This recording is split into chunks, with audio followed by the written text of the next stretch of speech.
जय श्री कृष्णा। 11वां रहस्य, महाभारत का सबसे बड़ा नायक और खलनायक। महाभारत केवल एक युद्ध नहीं था, बल्कि धर्म और अधर्म के बीच का सबसे बड़ा संघर्ष था। कुरुक्षेत्र का युद्ध इतना विनाशकारी था कि इसमें लाखों योद्धा मारे गए, अनेक राजवंश समाप्त हो गए और भारतवर्ष की सामाजिक व्यवस्था गहराई तक प्रभावित हुई। यही कारण है कि आज भी ये प्रश्न पूछा जाता है, इस युद्ध का सबसे बड़ा नायक कौन था और सबसे बड़ा खलनायक कौन? युद्ध को रोकने के लिए श्री कृष्ण ने अंतिम क्षण तक प्रयास किया। वे स्वयं शांति दूत बनकर हस्तिनापुर गए, लेकिन अहंकार और लालच के कारण दुर्योधन ने उनकी एक न मानी।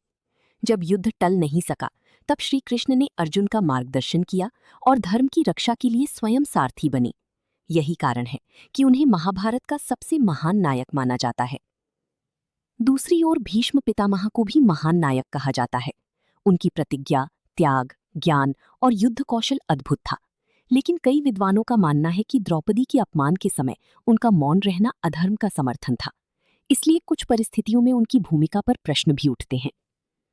महाभारत के सबसे बड़े खलनायक के रूप में अक्सर शकुनी का नाम लिया जाता है। शकुनी ने अपनी चतुराई और छल से कौरवों के मन में पांडवों के प्रति घृणा और ईर्ष्या भर दी। जुए का षड्यंत्र, दुर्योधन को उकसाना और परिवार में विभाजन पैदा करना, इन सब के पीछे शकुनी की बड़ी भूमिका मानी जाती है। हालांकि कई लोग दुर्योधन को भी युद्ध का मुख्य कारण मानते हैं, क्योंकि उसका अहंकार और राज्य का लोभ ही विनाश का आधार बना।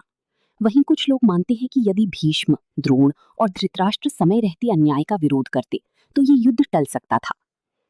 अंततः महाभारत हमें ये सिखाता है कि जब धर्म की रक्षा के लिए सही समय पर आवाज नहीं उठाई जाती, तब विनाश निश्चित हो जाता है।